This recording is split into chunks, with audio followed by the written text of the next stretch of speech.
Hello everyone, thank you so much मेरे YouTube channel पर आने के लिए। आज की वीडियो में हम कम्युनिकेशन नेटवर्क जिसमें चेन, व्हील, स्टार और फ्री फ्लो नेटवर्क के बारे में हम सीखेंगे। फिर है बैरियर टू कम्युनिकेशन, उसके बारे में देखेंगे। फिर उस बैरियर को ओवरकमिंग कैसे कर सकते हैं उसके बारे में हम देखेंगे। एंड इफेक्टिव कम्युनिकेशन साइकिल के बारे में भी हम देखेंगे। ठीक है, तो स्टार्ट करते हैं आज का वीडियो। कम्युनिकेशन नेटवर्क, ठीक है। तो जहाँ पे इसको हम एज ए चार्ट फॉर्म में भी ज़्यादा अच्छे से देखकर सीख सकते हैं। चेन में क्या होगा कि एक प्रॉपर चेन फॉर्मुलेट होगी इसमें कम्युनिकेशन के लिए, कि ए बंदा है वो बी को कुछ मैसेज ड्रॉप करेगा, बी सी को करेगा, सी डी को और डी ई को। इस तरह से एक चेन फॉर्म में मैसेज को कम्युनिकेट करा जाएगा। व्हील में क्या होगा कि एक बंदा है वो सेंटर में होगा एंड उसके बाद वो बंदा अलग अलग ए बी को, सी को, डी को, ई को, इस तरह से मैसेज वो दे रहा है और वो बंदा सबको मैसेज दे भी रहा है और सब लोग उसको ही रिस्पॉन्ड करेंगे। ठीक है, तो वो बंदा व्हील में क्या होगा, एक सेंटर में होगा। जैसे कैसे व्हील होता है, ठीक है, जो पहिए में जो सेंटर का पार्ट होता है वो सबसे इम्पॉर्टेंट है, वैसे ही इसमें भी व्हील है जो ए है, जो यहाँ पे वो कम्युनिकेशन के लिए सबसे मेन है।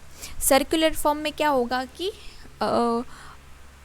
एक सर्कुलेट फॉर्म में मैसेज ड्रॉप करा जाएगा। फ्री फ्लो में कोई किसी से भी कैसे भी बात कर सकता है। ठीक है, एंड इन्वर्टेड वी में भी सेम टू सेम ऐसे ही होगा। ठीक है, फिर नेक्स्ट है, इसमें एक एक करके अब डिटेल में से समझेंगे इसको। चेन नेटवर्क में क्या होगा, here the network trace a chain of command. ठीक है, चेन ऑफ कमांड हम मार्केटिंग मैनेजमेंट में भी हम इसको देखते आ रहे हैं। This may start with the senior or high ranking employee or manager who hands it over to the next level and so on. For example, the communication start from CEO and trickle down to the employee of the lower level. ठीक है, कि head से start होगा, जो CEO से start होगा and lower level employ तक वो मैसेज पहुंचाया जाएगा। ठीक है, तो ये चेन नेटवर्क में है। फिर नेक्स्ट है wheel network. An advantages of the wheel network is that it relays instruction and order directly from the highest level to any subordinate. ठीक है, there are no middle parties or disruption to the communication. यहाँ पे communication में disturbance का chance नहीं है, क्योंकि जो highest level वाले बंदा है वही अपने any subordinate तक वो मैसेज पहुँचा रहा है। ठीक है, मिडल मैन नहीं होगा इसमें। फिर नेक्स्ट है स्टार और फ्री फ्लो नेटवर्क, जिसमें क्या होगा, the star communication network has a several participants. Each of this participant enable two way communication between each of the nodes और people that are participating in the network. Nodes के through ये लोग जुड़े हुए हैं, एक से ज़्यादा लोग उसको कम्युनिकेट करेंगे। हम देखा ना चार्ट में कि स्टार में कैसे होगा, हम इन्वर्टेड कॉमा स्टार की तरह ही समझ रहे हैं, इन्वर्टेड वी को स्टार की तरह समझ रहे हैं कि जहाँ पे एक सी है उसके साथ बी भी कम्युनिकेटेड है एंड ए भी कम्युनिकेटेड है। ठीक है, इस तरह से। ठीक है, consider this as a wheel and spoke network that does not have a central focus point. The member of this network are free to communicate. They can exchange data and net information with each other without any hurdles or restriction. ठीक है, ये तो हो गए communication network के बारे में। ठीक है, तो हम नेक्स्ट देख रहे हैं बैरियर टू कम्युनिकेशन, कि कम्युनिकेशन में बैरियर्स कहाँ कहाँ किस वजह से आ सकते हैं। तो फर्स्ट है फिजिकल एनवायरनमेंट, जिसमें क्यों हो सकता है, ये cause by time, place, space, climate, noise and choice of medium. Physical environment barrier में फर्स्ट देखेंगे हम टाइम। ठीक है, कि टाइमिंग अलग अलग होने की वजह से भी कम्युनिकेशन बैरियर हो सकता है। इंडिया में अगर अभी सुबह के 8 बजे है तो अदर कंट्री में अलग टाइम होगा, तो अगर दो कंट्री के बीच में अगर कम्युनिकेशन करना है तो टाइम मैटर करता है। ठीक है, तो वो कौन सा टाइम ऐसा होगा कि दोनों लोग अच्छे से बात कर पाएँ, तो वो भी देखना पड़ेगा। प्लेस वही होगा, प्लेस भी मैटर करता है कि कोई बंदा कहाँ किस जगह पे बैठा है, उसकी वजह से भी फिज़िकल बैरियर हो सकता है कम्युनिकेशन में। स्पेस कितनी है, ठीक है, कि कोई बंदा किसी बंदे से कितना दूर है, एक ही ऑफिस में है, दो कलीग है, दो लोग एक साथ काम कर रहे हैं, ठीक है, अगर वो दोनों की जो ऑफिस है वो दूर है और दोनों को विदाउट एनी फ़ोन वगैरह इसके अलावा उनको बात करनी है, ठीक है, तो वो फिर भी वो एक दूसरे को देख सकते हैं, लेकिन उन लोगों की जो वॉइस है वो एक दूसरे से कनेक्ट नहीं हो पाएगी, ठीक है। तो वो स्पेस भी मैटर करता है कि वो 2-4 हाथ दूर है उस बंदे से, उसकी वजह से भी कम्युनिकेशन बैरियर हो सकता है। क्लाइमेट की वजह से भी हो सकता है, ठीक है, कि depend on the physical environment, ठीक है। नॉइज़ की वजह से हो सकता है, चॉइस ऑफ मीडियम की वजह से हो सकता है कि मैंने अगर पर्टिकुलर कोई मैं XYZ नेटवर्क यूज़ कर रही हूँ और सामने वाला बंदा XYZ नेटवर्क यूज़ कर रहा है, अगर उस पर्टिकुलर एरिया में उस नेटवर्क का सिग्नल नहीं आता है तो उसकी वजह से भी अगर हम फ़ोन पे बात कर रहे हैं तो नेटवर्क इश्यू होगा, तो वो भी एक फिज़िकल बैरियर का ही पार्ट है, ठीक है। फिर नेक्स्ट है barrier cause by the wrong choice of medium, ये इसमें भी आ गया। सिमेंटिक बैरियर ये मेन है। सिमेंटिक बैरियर से हम क्या समझते हैं, cause by the varied connotative meaning, ठीक है, वर्ड्स की वजह से, अगर बोलने की वजह से कोई इश्यू आता है तो वो भी कम्युनिकेशन बैरियर ऑफ कम्युनिकेशन है सिमेंटिक बैरियर में, ठीक है।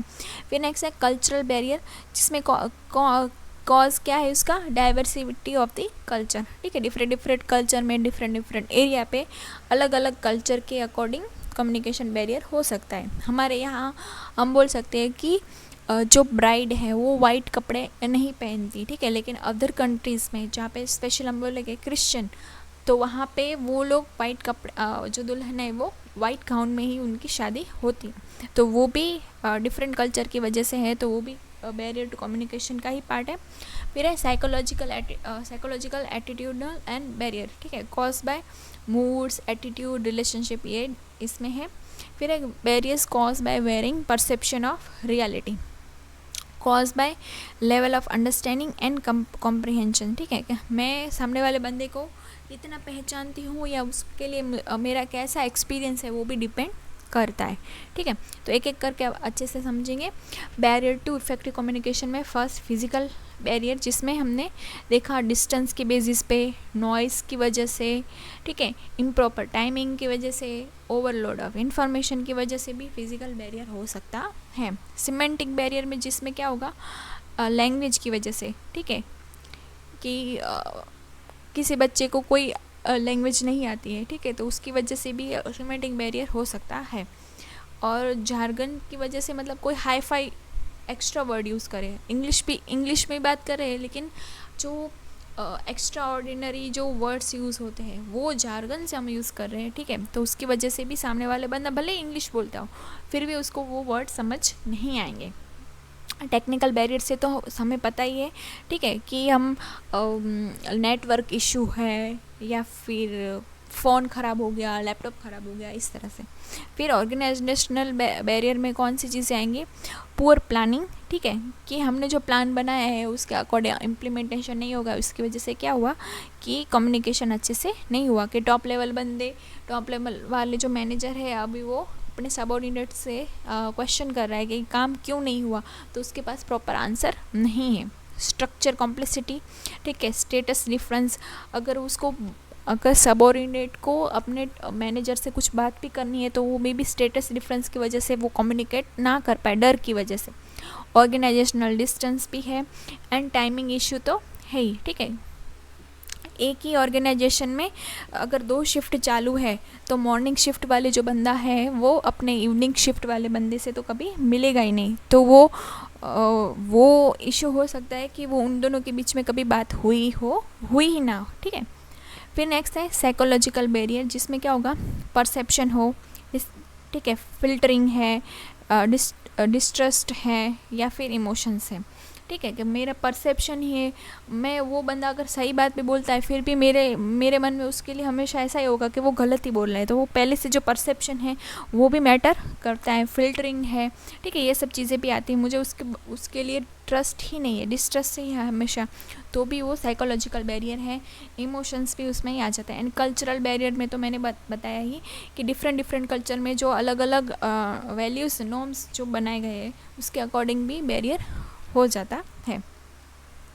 अभी इस बैरियर को हम कैसे ओवरकम कर सकते हैं, overcoming the barriers to effective communication. ठीक है, तो कनेक्शन विद द ऑडियंस, हमें ऑडियंस के साथ प्रॉपरली कनेक्ट होना है, सिंपल वर्ड्स का यूज़ करना है, जार्गन्स का यूज़ नहीं करना है, हमारी बॉडी लैंग्वेज अच्छे से होनी चाहिए, हमारे फेस पे स्माइल होनी चाहिए, प्रॉपर आई कांटेक्ट होना चाहिए, प्रॉपर जेस्चर यूज़ करें हम, और हमारा वॉइस ऑफ टोन प्रॉपर होना चाहिए।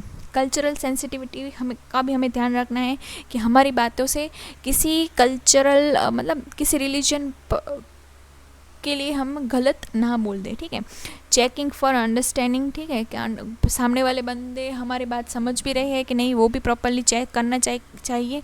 सिंकिंग पार्टिसिपेशन, ठीक है, वो समझेंगे तभी तो हमारे बातों में पार्टिसिपेट करेंगे। इफ़ेक्टिव क्वेश्चन बात करेंगे तभी तो प्रॉपर क्वेश्चंस करेंगे हमारे साथ, एंड उससे क्या होगा, summarising what has to be said. ठीक है, इसके बाद ही प्रॉपर हम सम अप करवाएंगे कि सामने वाला बंदा हमारी बात अच्छे से समझा है या नहीं। अगर ये प्रॉपर वे में होगा तभी ही वो जो बैरियर्स थे वो रिमूव हो पाएंगे।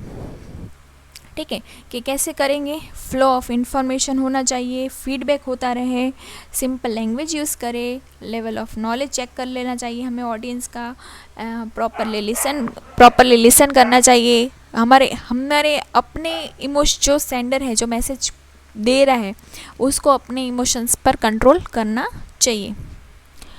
ठीक है, बैरियर टू इफेक्टिव कम्युनिकेशन क्या हो सकता है, लैक ऑफ ऑनेस्टी, अगर लाइंग होगी तो क्या होगा, ओवरकमिंग कैसे करेंगे कि थिंकिंग फर्स्ट, हमें फर्स्ट सोचना चाहिए कि अगर हम कोई झूठ बोलेंगे स्टार्टिंग में ही तो उससे क्या होगा कि हमारी इंप्रेशन गलत हो जाएगी। क्रेडिबिलिटी गैप, जिससे क्या होगा कि हमें प्रॉपर उससे क्या करेंगे, फीडबैक हमें मिलना बंद हो जाएगा अगर क्रेडिबिलिटी गैप रहेगा तो। लैंग्वेज हमें अच्छे से यूज़ करनी चाहिए, टेलर लैंग्वेज यूज़ करनी चाहिए। लैंग्वेज कैसी यूज़ करनी चाहिए, जो रिसीवर को अंडरस्टैंड हो।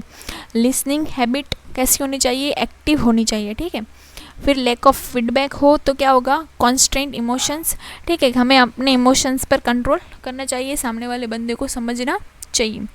परसेप्शन कैसे दूर करेंगे, वॉच नॉन वर्बल क्यूज़, ठीक है, कि मे बी हमारी बातों से वो सामने वाला बंदा समझ ना पाए, लेकिन हमारा जो फेशियल एक्सप्रेशन है उसकी वजह से हम उसको कनेक्शन बिठा पाए कि हाँ मैं एक्चुअल में ये बात पहुंचाना चाह रहा हूँ। इन्फॉर्मेशन मीडियम कौन सा यूज़ कर रहे हैं वो भी हमें चेक करना चाहिए। इन सभी चीज़ों को ध्यान रख के हम बैरियर को रिमूव कर सकते हैं। फिर नेक्स्ट है इफ़ेक्टिव कम्युनिकेशन साइकिल। ठीक है, क्या होगा कि सेंडर होगा वो मैसेज एनकोड करेगा, सेंड करेगा और डिकोड करेगा, एंड इसके बाद रिसीवर है वो उसको इंटरप्रेट करेगा एंड फीडबैक देगा।